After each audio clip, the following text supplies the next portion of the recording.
Thank you everybody for joining tonight. Sorry we're getting off to a little bit of a late start. We just found out a few minutes ago that the scheduled judge is not able, Russell Klimas is not able to join us. I do want to say though that we appreciate he did presenter for us back in August on, what was it, Mastering the Art of an Exposure with Light Painting, in which he gave a very spirited and a great presentation on various aspects of light painting. So hopefully tonight we'll see a couple, at least several images in that reflect what people learned from his presentation back in August. I do want to go just through a couple of points also in that, just on the competition. I know I struggled a little bit just in that I didn't have as many images in these categories this time. I know, again, with it tonight being macro and light painting, it's something that we don't always do. We do try and have some of these themes that are designed to help us to go out and sort of stretch our imagination or stretch our skills, branch out into other things that we don't always do, fun exercises in that, but recognizing that not everybody is doing that. So we have, I think, like we just said, a little bit less than 30 images tonight. So a little bit less, but again, thank you for everybody that did go out and try that. The other point too I was going to bring up is that we do, Jane is on here tonight, Jane Richards, and I want to first of all thank her for all of the effort that she puts into preparing. What not everybody realizes is that behind the scenes, when those images come in, but on the competitions, when those come in, the person who's in Jane's shoes, and I know this because I've been there before, she has to go in and manually separate all of the images, separate those all through, and then also there's not an automated process for that. She actually has to go in and type the title of every image in alphabetical order going all the way through. So I bring this all up just in that it's important to make sure that we get our entries in on time. See here, several upcoming events. We've got October 16th. We have a great presentation that's going to be Russ Burden on the art of wildlife photography. Russ, it's been a couple years, but he's done some great judging for us in the past, and he's done some great presentations. Has done a lot of workshops throughout the world, Africa and elsewhere in that. And so this will be a real good, it's like I said, it's been a few years. His programs are always really top notch in that. So that one will be 2 weeks from tonight, October 16th. November 6th, this is our last competition. Yeah, exhibition night only. Exhibition night, November 6th. Okay, sorry about that. So again, Bruce, will we be in person or Zoom on that one? Well, if they stay to the schedule, we should be in person, but stay tuned. I guess we'll know in a week or so. I'm sure we'll get an email from the city. I haven't seen anything from them, and I have submitted for next year's dates for the meeting room. So we'll see we'll get that probably late this month too. November 20th, we have a presentation, and this is going to be with a few club members. We have Bruce, Jane, Corey, Carolyn. I don't know if Kathy Bala is on that one also in that, but we have those that have done some of these recent international trips that are going to be sharing and going through some of the images and describing what their experiences were and some of the images from their various trips. So Kathy just nodded her head no, but maybe hopefully she'll be there and she will still weigh in on some of the things that. Oh yeah, no, there's going to be an exhibit at Arapahoe Community College in December with our Morocco trip. Oh, great. So everybody will be encouraged to attend. Good. Got see what else is coming up. That's November 20th. I jotted down a few of the other things that Bruce had put down on the agenda here as far as other upcoming events. Well, last one that's formally on our agenda is December 4th. That's the last meeting in the year. It's the first Wednesday of December, and that is our year-end holiday party and award ceremony. So we usually have a lot of very good food at that and awards, and we celebrate the end of the year and all of the accomplishments that we have for everybody throughout the year and that. So That's that first Wednesday of December, December 4th. A couple of other things, and these are out on the email that just went out, and that couple of other workshops and things that are coming up. Cheryl Opperman has, is it 4 openings for Magical Monarch trip to Mexico in January. I don't have the exact dates of that, but I've seen the photos that she and others have captured from the the Monarch. I'll say let's just say there's a lot of butterflies that congregate in that area, and pretty amazing images of a lot of them together, some of them separate and that, but beautiful butterflies and beautiful opportunity to catch a lot of beautiful images. So that's in January of next year. Our last presenter, Trish Sangello, she has on her tour, she's got a couple trips coming up, a big one in July of 2025, and that is, what is it, Sicily, Palermo, and a couple of other locations. And then she has, this goes out to October of 2026, Budapest, Prague, and a couple of other locations out in that direction. But as she presented, she's got some amazing images, amazing, cities off, kind of some places off the beaten path, but wonderful travel photography. Also on that email that Bruce sent out, we've got the free workshop that's coming up, virtual summit on Photoshop. That's November 11th and 15th. Believe the way I got the emails on this also on that. The way that they do it is it's free, like day of, if you're able to watch those events. They've got some incredible presenters. We mentioned the name Tim Gray earlier, who was one of our presenters for one of our Lone Tree meetings a couple years ago. But they've got some amazing other photographers that are on that list. We've got Exploring the Light that comes up, and Cheryl Opperman, who was one of our judges and presented for us a month or so ago, a couple months ago, is going to be the judge for that next year. The call opens, is it January 3rd, and entries are due by February 14th. It's hard to believe that we're already talking about things that are coming up in 2025, but believe it or not, it's right around the corner, right? And then the last thing I was going to mention too is for those who are interested, there's a conference with Professional Photographers of Colorado. That is November 1st through 3rd. There's pre-con classes that they have on Friday, November 1st, and then a series of presentations and fun social evening that Saturday night, the 2nd, and then a headline presentation and keynote speaker on Sunday, November 3rd. So those are all things that, and if anybody has any questions on any of those, I can hopefully provide some answers and further details on that. So those were all the items that I had on the announcements. I don't know if anybody has any questions or anything else to add to that.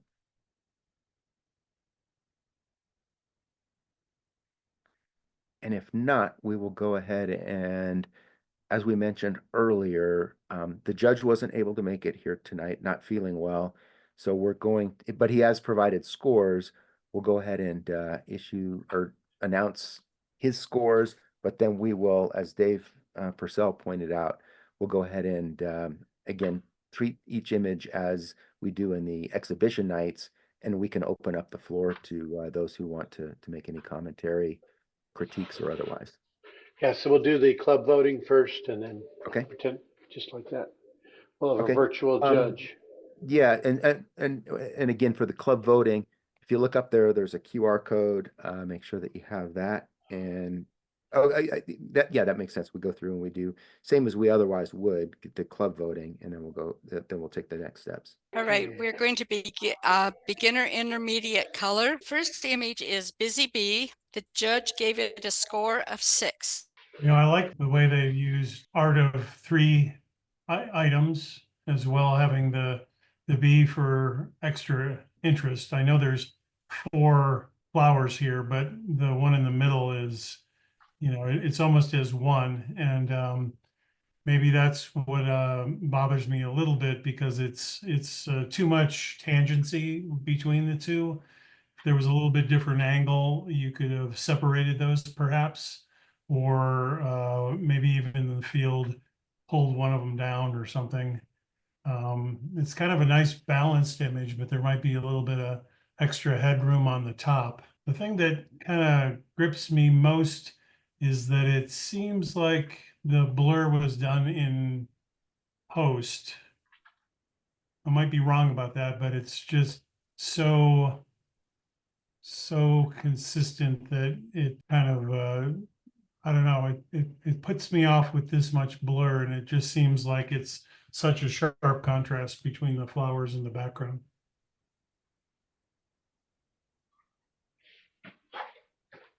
Yeah, and great points, Dave. And I mean, it's nice that the flowers are nice and sharp.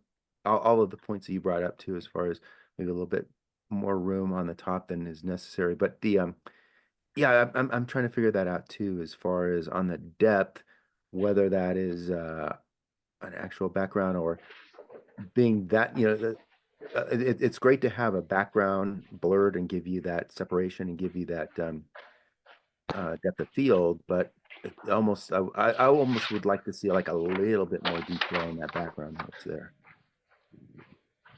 I do want to point out that I think that there's some really nice color harmony in here. Right. That pastel green works very, very well with the lilac and the alliums.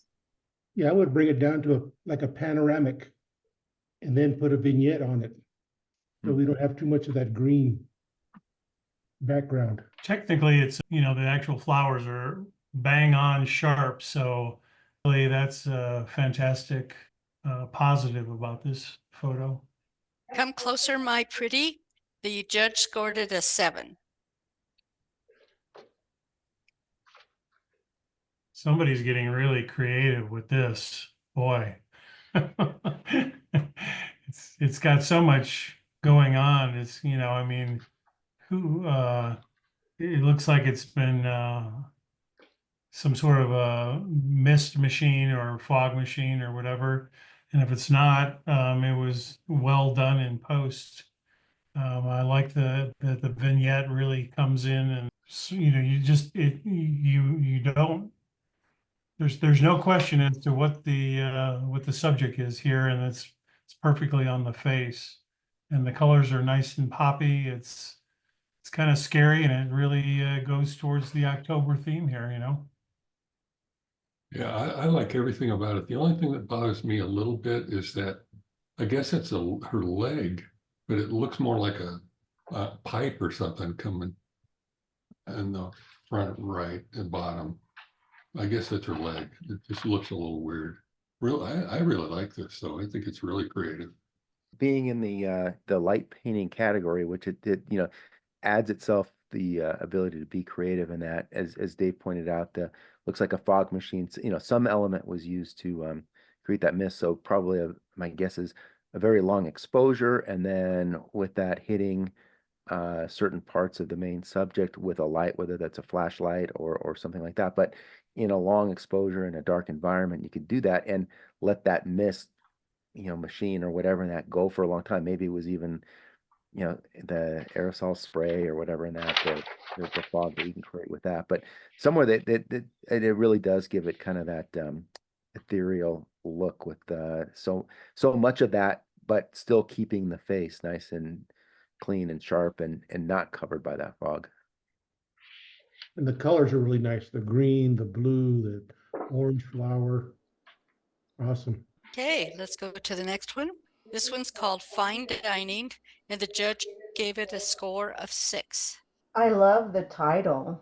The title is absolutely great. Fine dining and just seeing what is taking place there, and to have 3 bees all right in the center, all in the blossom. I don't know that I've seen that very often. So great timing on capturing them all active at the same time. I mean, it's too bad. As far as my guess is time of day, it's at a time where you're getting a little bit of the harsher light. There's a real just between light and shadow, and the one bee, its face being covered. It's a time of day that it probably doesn't allow you to get them all lit up perfectly, or softly, I should say. So I think again, when you're taking a photo like this, it's not like the bees have a time of day that you can ask them to cooperate. But if you could get a scene like this, but have a little bit less harshness in the lights and shadows being a little bit softer, I think it would come out a little bit nicer too. This is the kind of photo that if you had some sort of a scrim, Yeah. just to block down the light a little bit to Yep. soften it up, because as Michael points out, you can see the harsh shadows. The 1B is kind of not being lit up because of it. For me, I mean, it's very creative, and I love the color harmony. Depth of field as far as blurring in the background was done extremely well. I am bothered a little bit on the kind of top left. There's like some sort of a inconsistency in the flower that's, I would just clone that out. For me, the big downfall is that it's just not really crisp everywhere. And I know that it's crisp somewhere because on the B on the top, its legs against the flower is tack sharp, whereas everything else is a little soft. That would be my biggest knock against this in terms of seeing this image, getting bees to actually stay around. I know how hard that is. I was trying to follow some at the botanical gardens the other day, and every time I walked up, they flew off. So the focus might not be because of the camera not being in focus, but just enough movement of the bees that it throws the focus off. Next image is going, going, and gone. And the judge gave it a 6.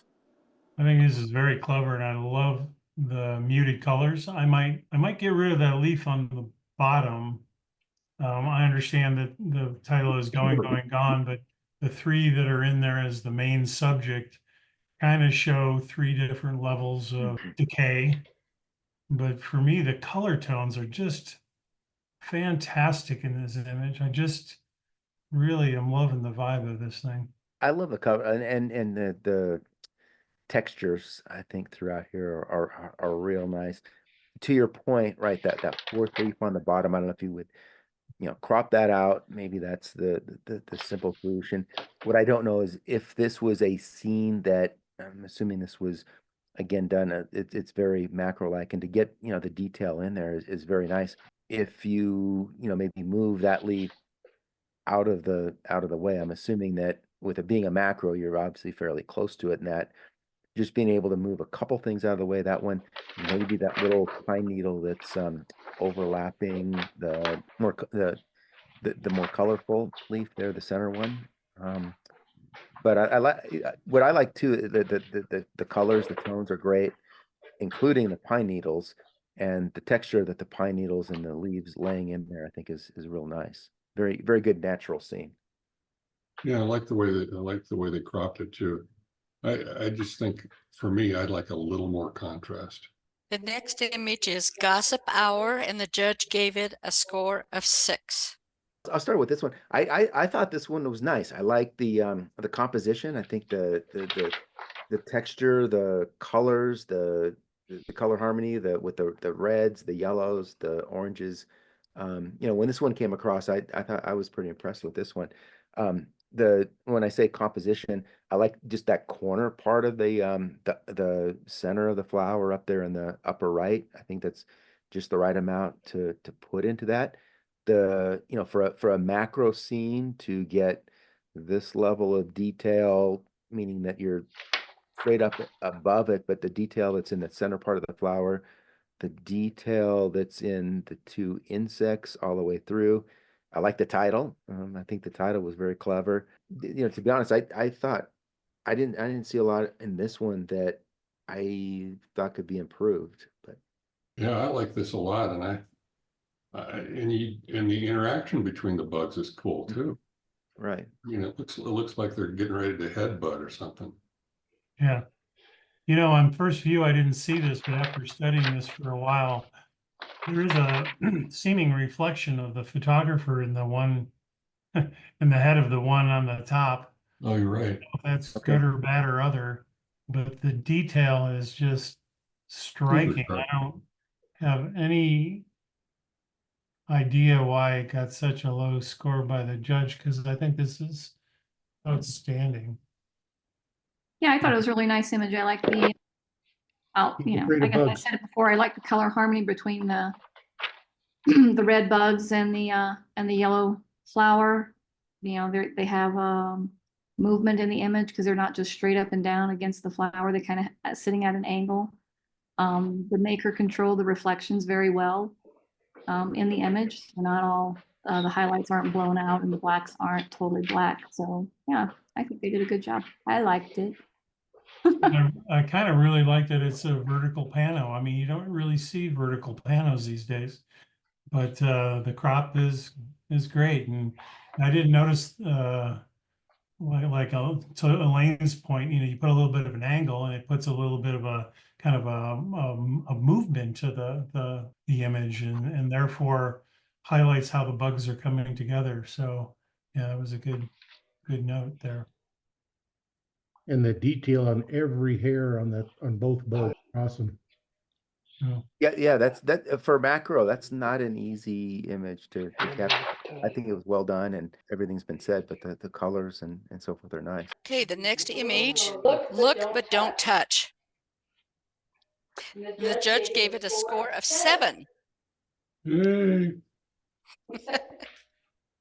I love these kind of repetition of pattern.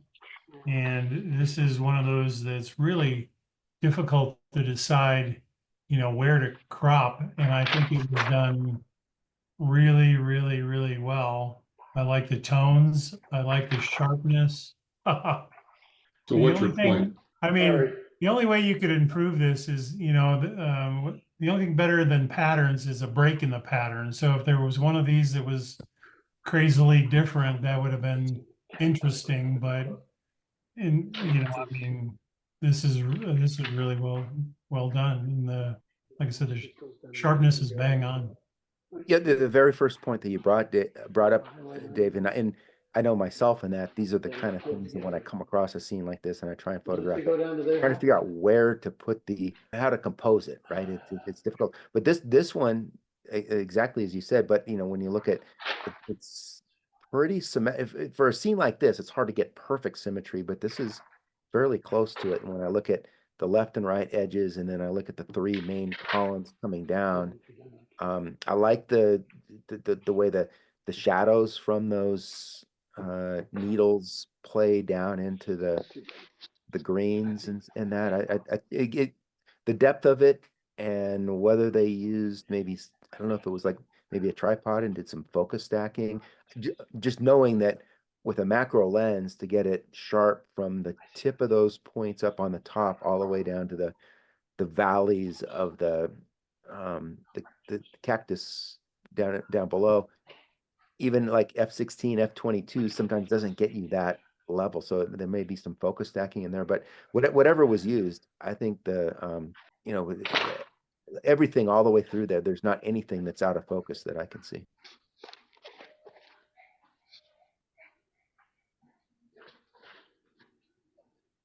Right. As an iteration on this, I liked Michael the way you pointed out that the shadows of the thorns are adding to the depth. But if you try to darken the shadows in between those things, that would have been maybe add to the depth. It would have been very difficult to do. You'd almost have to get like Right. a sort of a light room and then do a darkening mask and then subtract a tone mask to get the white needles out of there so that you could actually, you wouldn't have to individually try to darken in between all those needles. You could use a mask that has either a tone or a color or something like that. But Yeah, and that would only luminosity. be an iteration of that last one. Yeah, know. good point. And as far as luminosity masking, if you could get it to isolate those shadows that are down there within those needles and have that through luminosity masking, separating it from everything else, then it's a pretty easy, just use a darkening uh, burn, dodge burn, but do the burn part on where you've created that luminosity piece of it. But that might be a way to do it. I'd have to look at and see if that dark mask is also going to pull any of the dark parts out of the needles themselves. But you may be able to do it through luminosity masking. Okay, the next one I already have up is the ornamental artichoke, and the judge This is gave a it a James. 6. This one probably would have been real interesting as a black and white too. I would probably remove that leaf in the upper right. Doesn't really add to it. Clone it out, but it's a nice, interesting shot of the artichoke. What are people's thoughts on the raggedness of this? Would you try to pick something that's more perfect, or do you like the grittiness of this particular artichoke? That's why I think it'd look better in black and white because it's kind of, yeah, it's a little grungy. Well, I'm just talking about the kind of dead leaves on the outside. As Make it, opposed to trying to get, one that's fresh and more symmetrical and doesn't have, again, here it has as the title, the grunginess look to it. There'd be two completely different images in that, and I think I would like them both. I sort of like the textures, and this one's telling a little bit of a story of this this thing's sort of on its way out probably, and has been beat up a little bit by whether it's weather or whatever is going on. I kind of like that little story part to this one, but I know what you're saying is that, sometimes, we're used to seeing, something where what's being presented in front of us is no, damage to it or not beat up or whatever and that. But in this case, I sort of like the story of kind of wondering what this thing's been through. I like Bruce's idea. I'd like to see it as a black and white. That too. I totally agree with that. I think the range of light and shadows in there, I think it would definitely be a good candidate for trying in that. And I would like to darken the background to make this really stand out instead of seeing that background, and maybe even crop it in more. The next image is the queen, and the judge gave it a score of 7. I would clone that one to the left. There's that one piece of grass that kind of sticks into the wing. Take that out, and then maybe even shift it, crop it either on the left or the right to off-centered. I mean, it's a very strong image, but maybe just a smidge not centered. Yeah, I like the flowers on the front side, the butterfly in the back, but he's just a little bit out of focus.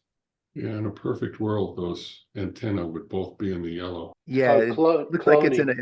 it looks like in a spot that you probably couldn't angle yourself No, I don't. how that works. But yeah, I know what you're saying. Right. Then the contrast of the antenna staying in the yellow would be great. But that's that perfect world that rarely exists, right?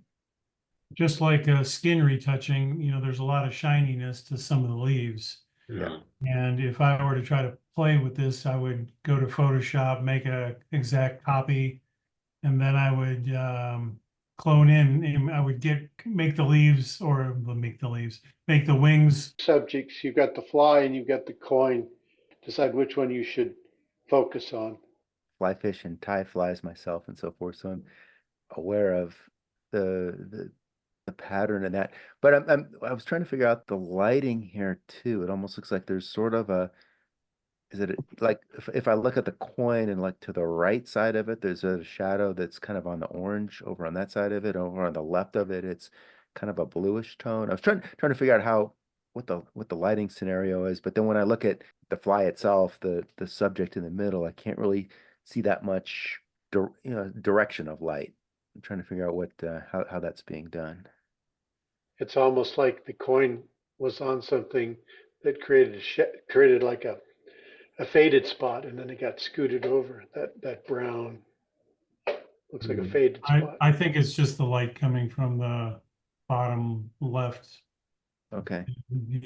but yeah, for me, it's just I don't get the coin and the fly don't, for me, make sense, maybe because I don't understand what kind of fly it is or something. Maybe it has something to do with British, The size. whatever, but Well, maybe that's what, maybe that's the intent, but then if I don't know exactly what size that coin is, then it doesn't put that if it was on a dime or if it was on a standard coin, then you can kind of get that concept of, well, how small is this fly relative to a coin that we're more familiar with? This bug will bite. It got a score from the judge of 5.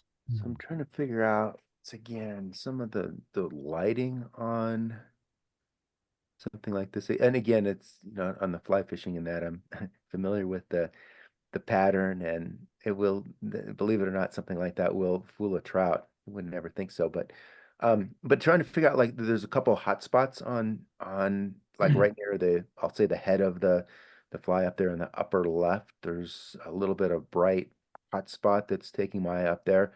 Likewise, there's kind of a similar shine that's down on the lower left.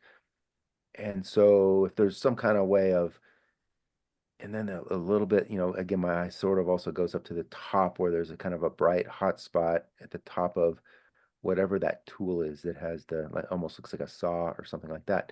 But it's part of what's distracting me here is that the lighting isn't quite working for me. It's not a soft light. It's not bringing me to where I see what the main focus of what the main subject is. The lighting isn't doing it any favors. Yeah, I agree. You're mostly somewhere 5,200 Kelvin, 5,600 Kelvin if you have something lit well, and this is a lot warmer than that. And so it's making everything kind of yellow and not stand out in a fantastic way.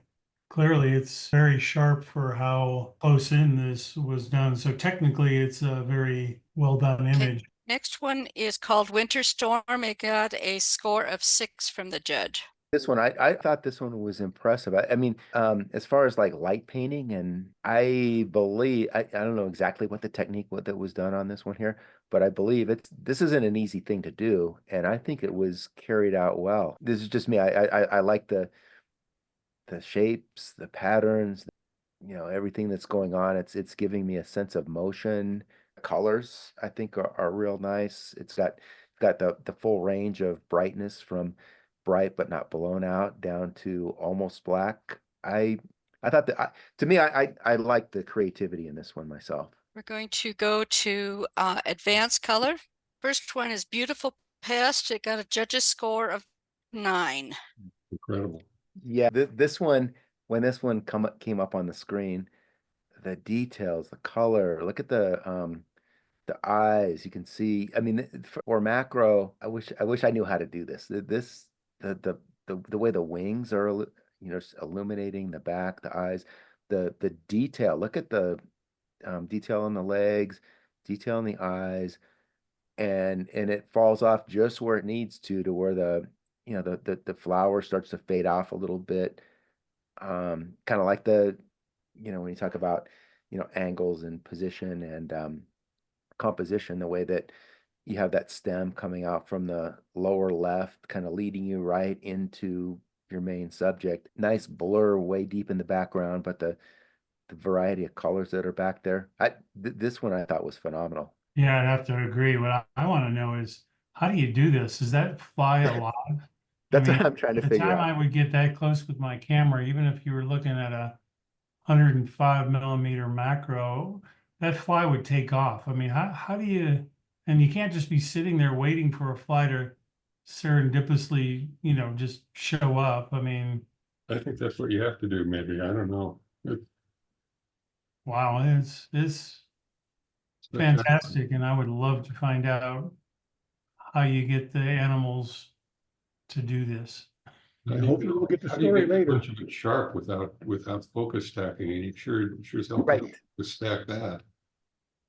Correct, right. Yeah. You're right. But if it is that, still, it's still not an easy thing to do. But because to me it just has just a lively look to it. It's Awesome colors. Yeah, Michael pretty much covered everything that I was going to say about it. So just excellent job on that one. The next picture is Blue Eye, and they got a score of 5 from the judge. I get the title, but it's It needs a little work technically. It's nothing's in focus. On a macro shot, there's sometimes you get selective focus where just a certain part of a scene is in focus and it brings your eye to that and really does it. And I think this one, if there was a spot where that were the case, I think it could be a real strong image in that. But I'm looking and I don't see a selective piece of it that is really taking my eye to it in focus. The sharpest focus thing that I think I see is way over on the far left, pieces that are Uh, coming off of that far left. And I'd rather have something in focus that's actually more the main subject. Looks like there might be a lot of dust on the sensor or something. All those little black spots. I'm not sure. I see those, but I usually dust spots have like a different look to them. But I'm not sure what that is. You're right. Next image is called Cosmic Globe, and it got a score of 6 from the judge. He was being harsh on some of these creative ones because once again with to me when we had another image that was sort of like this on the last grouping in that, but again the light, the shapes. I'm not exactly sure how they did that, how they accomplished that, but I think it looks good in that part of it is it shows to me anyways motion again however that was being done, probably maybe light painting with wands or something like that in the background, but I think it's the colors are nice back in there. And then in the center of it all you've got this what I think is beautifully in focus is the globe or the marble or whatever this is that's in the center, and that I and the fact that they if they use wands or they use whatever technique to get some of that parts in the background, they used very consistent colors with what the subject is. So this was one that I particularly liked quite a bit. Yeah, me too. Next one is Delicate Flower with a judge's score of 6. I think I would have liked to see a little bit more in focus. It just seems, at first I was wondering if they were going for something abstract, and probably yes, but then I was confused as to why the stem seems to almost be in focus. So I don't know if this was lit and then they moved the flower to try to give it a blur or what. I'm not sure if the creativity came through 100%. I might even change the background from a beige to something else where it pops a little bit more. Yeah, maybe darken the background a lot. Might make it pop more. I'll weigh in on it since now we're sort of doing this more as an exhibition night since the scores are already in and since it was mine. What I did with and you'll see it on a few of my other ones that I have here tonight, but I used the Lens Baby Velvet 85 as my macro lens, and when you use that, it causes a glow, it creates a glow and so forth. But what it doesn't do is when we talked about this and I talked about it negatively on the last one of those last images in that, but you you can sort of get selective focus, but nothing is going to be solidly in focus. And but I can appreciate like what I can get some focus on. You have to, at F2, you're really limited to what you can do. But even at F2, whatever your key focus point is, it's going to give you we'll call it soft focus at best. So Yeah, I just wonder if you'd made the yellow part the focus instead of yeah, the stem. good point. Yeah, yet the two were on the same plane, so Yeah, one looks weird. sharper than the other, but great point. Okay, the next one is Dr. Pandemic Has Arrived. Judge's score 7. I like this one. It's you got a lot going on, but yet it brings you back to the subject. Um, just a lot of elements that just all come together, like the reflection in the water and the subject and the line that brings it out of the tunnel, if you will. It's very cool. Yeah, I think it's really, spinning that wool is interesting, and I think it was very creative to put them in a tunnel so that it kind of highlighted the secondary circle on there. And I always like when there's a person in the photo. And for the categories that we had this one, with the themes and with the light painting and that, I was kind of hoping that we would see something like this. So I liked when this one came up. Again, we talked about it. Russell sort of went through some of the steel wool kind of techniques in that in his deal. So I'm glad to see that somebody went out and actually did that. And I think it came out nice. Fireman light painting. It got a judge's score of 8.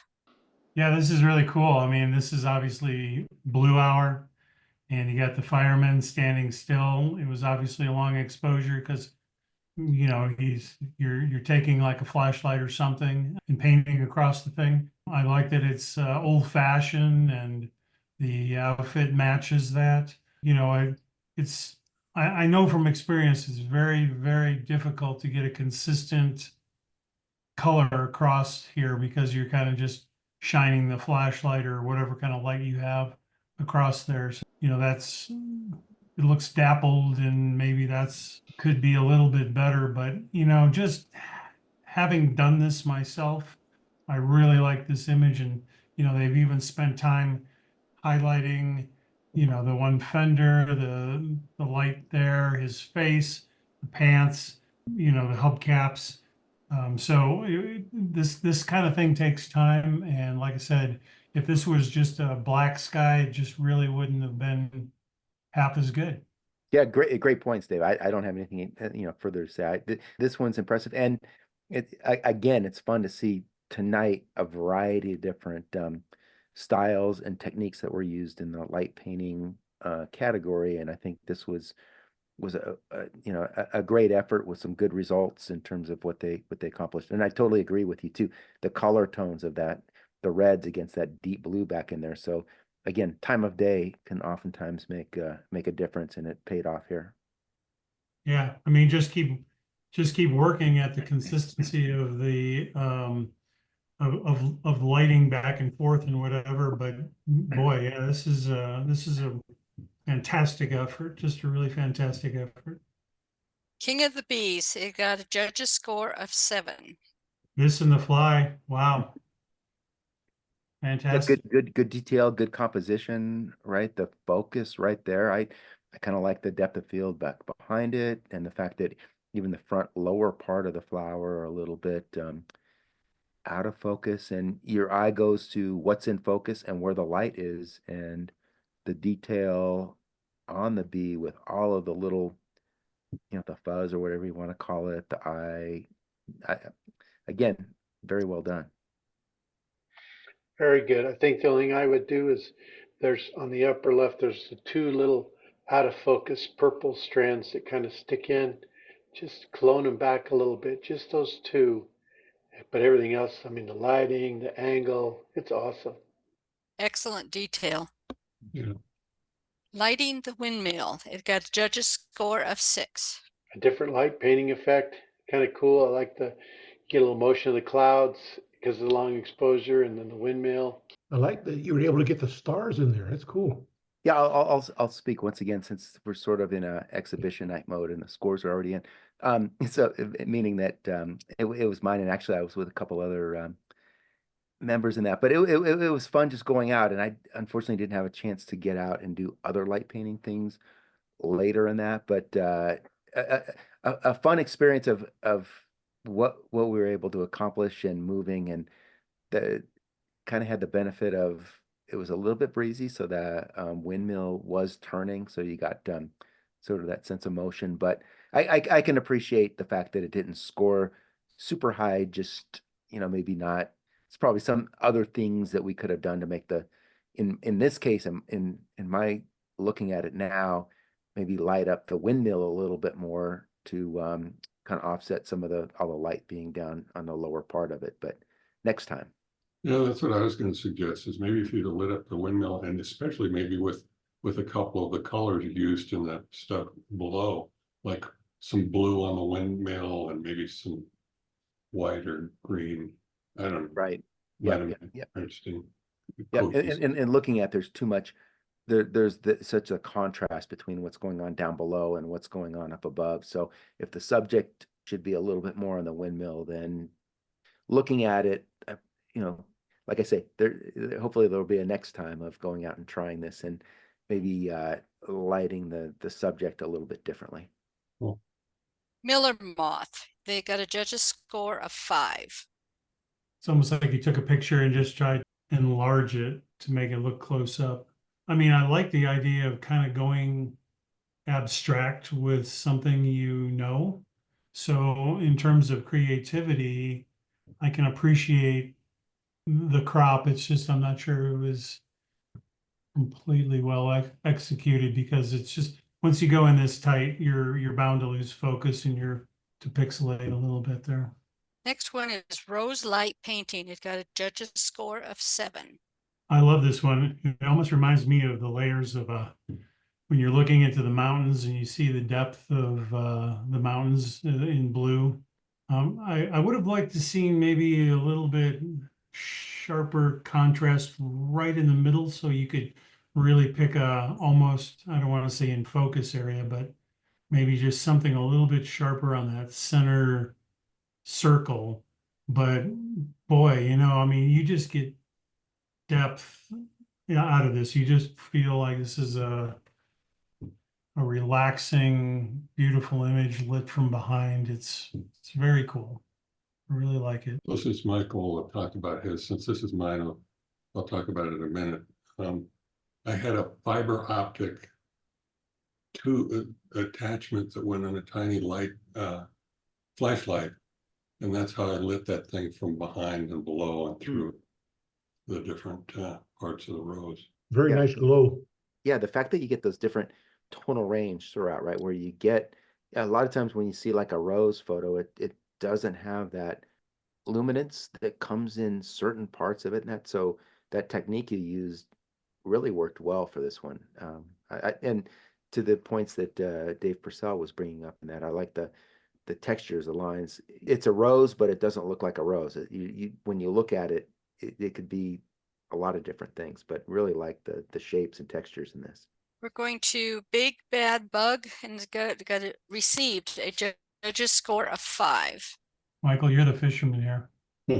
Fly fisherman, yeah, this is a it's elk hair that's part of that wing and sponge foam stuff they use for the body. And we've seen this on a few of these ones, and that the ones that are using the foam body and so forth. And that great texture, great look on all of that.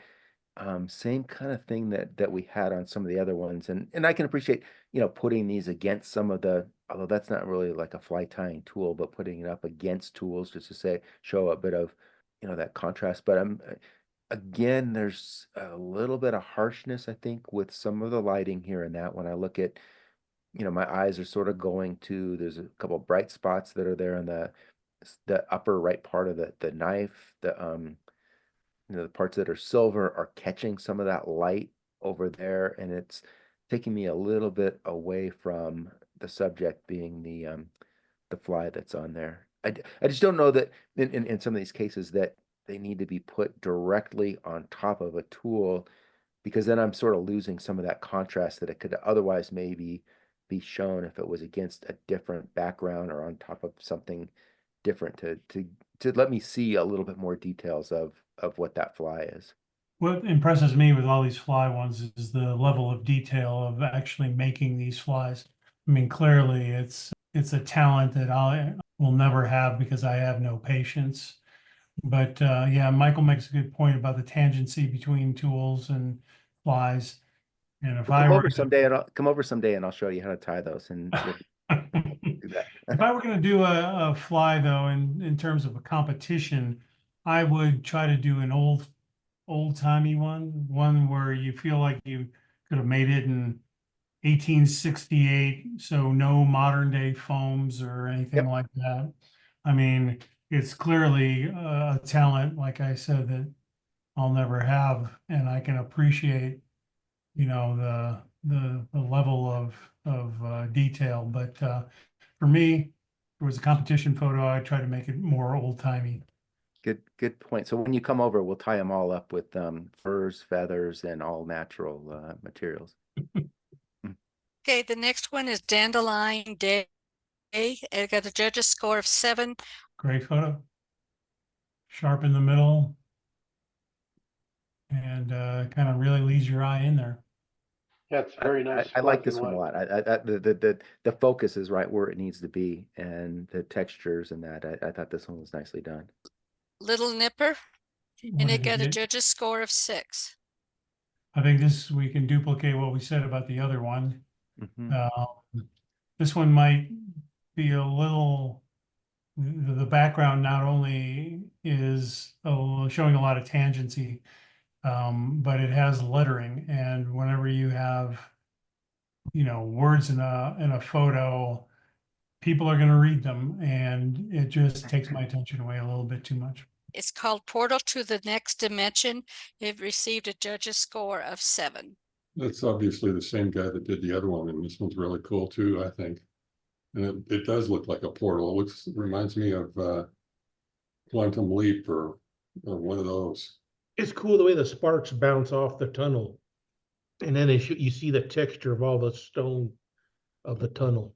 I like it. I like the way the lighting brings you in. It's like, darker. I mean, what you would expect because the direction of light is coming, the materials that are right there in that lower right center.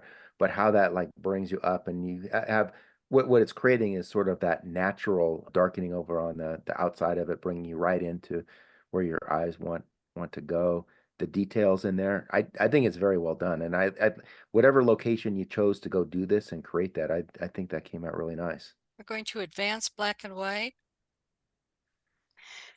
Dead Cross of Flowers. This got a judge's score of 8.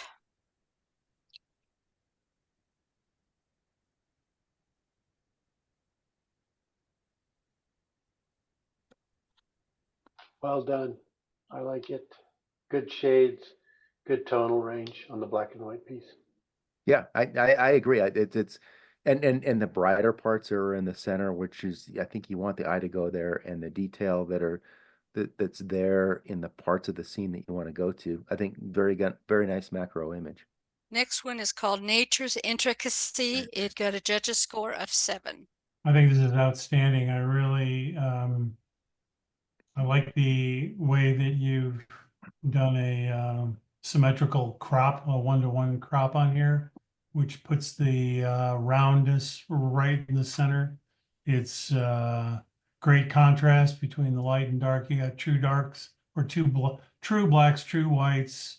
Contrast is good. Yeah, print it. Great And points, Dave. Yep. The contrast part of it, you hit it, you nailed it. Yeah, I like good the shot. shadows of the leaves underneath too, showing that's pretty cool. This one's called Planet Prickly. Oh, what a great name. The score was 8. I think it's great. Composition and the detail, all right. Clearly our eyes go right to the center where that focus is, and that focus stays right in through, half of the scene, and then nicely blurs into the rim that goes around that outside of it, which helps frame the part that your eyes want to go to. Yeah, I mean, again, just like the last one, true whites, true blacks, great contrast. It's giving it real depth. Fantastic image. Square crop looks great. Next one is called Ready for Takeoff. It got a judge's score of 9. Oh my God. Is that the winner for tonight? We had another 9 earlier, that fly. That fly was a 9 also. This is so cool because it just looks like it's blowing in the wind. You could go from the shallow depth on the right. You see through the plant, and then it goes back out of focus again. And it just feels like there's motion and movement. The contrast is great. Yeah, really well. Planet Prickly. Next one is called Spring Blossom, and they got a judge's award of 7.